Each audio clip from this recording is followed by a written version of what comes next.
Ok. Como que o senhor enxergou a reação do meio jurídico ao posicionamento do Supremo sobre a questão da prisão em segunda instância? Eu sempre tive comigo que não era necessário aguardar o recurso especial junto ao Superior de Justiça, nem o extraordinário junto ao Supremo Tribunal Federal. Aliás, há 2 anos atrás eu levei esse tema ao plenário do Supremo Tribunal Federal, num caso relativo a Luiz Estevam, que foi condenado e estava já com mais de 26 recursos só no âmbito do Superior Tribunal de Justiça. Quando eu recebi o processo em meu gabinete, ele estava naquele dia, era o último dia para decidir, porque no dia seguinte já haveria a prescrição. Ou seja, se eu não tivesse tomado uma atitude drástica de entender aqueles recursos protelatórios, o que foi confirmado pelo colegiado, ele estaria solto, porque teria prescrito através deste artifício de inúmeros e inúmeros recursos.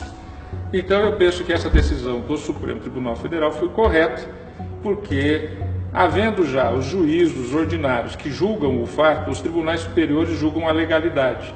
Ele não julga se o fato ocorreu ou se o fato não ocorreu, ele julga a legalidade. A não ser naqueles casos em que originariamente o Supremo tem que julgar, que são os casos chamados de autoridades com foro de prerrogativa de função, como os parlamentares e os ministros.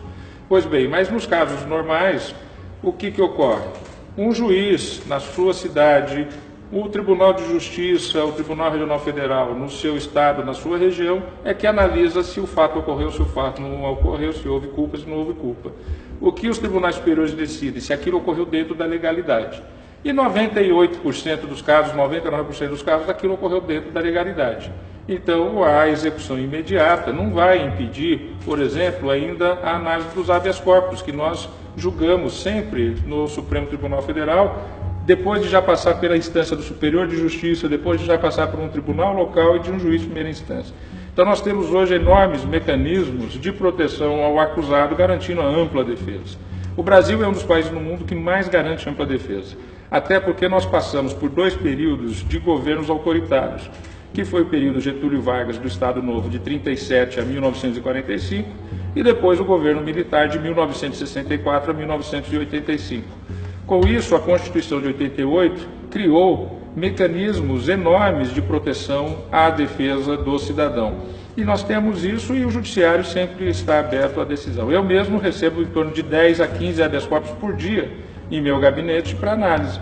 Se identifica-se ali uma ilegalidade, nós decretamos essa ilegalidade. Mas a verdade é que 90% dos casos, e muito mais do que isso, são casos que ocorrem dentro da normalidade.